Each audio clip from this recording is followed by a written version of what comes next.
Kasi Jomar dito operator ng 30 cm dito sa Bangbang branch. Gamit po ito ng 6 na araw.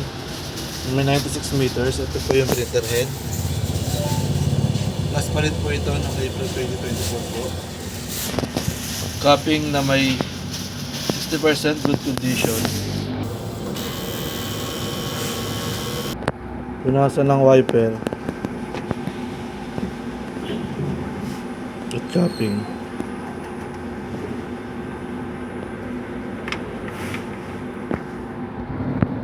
Nozzle check. Yung system namin ay tama lang. Waste tank na last disposal ng Sabado. Ground wire nakalagay sa baso. Ito, bottom. ABR. So consumables naman po ito. Dito po nakalagay yung white pot tsaka film powder. At CMYK. Ito naman po yung uses stock. Sa consume naman po, wala po ako na-consume na white. Same po sa CMYK.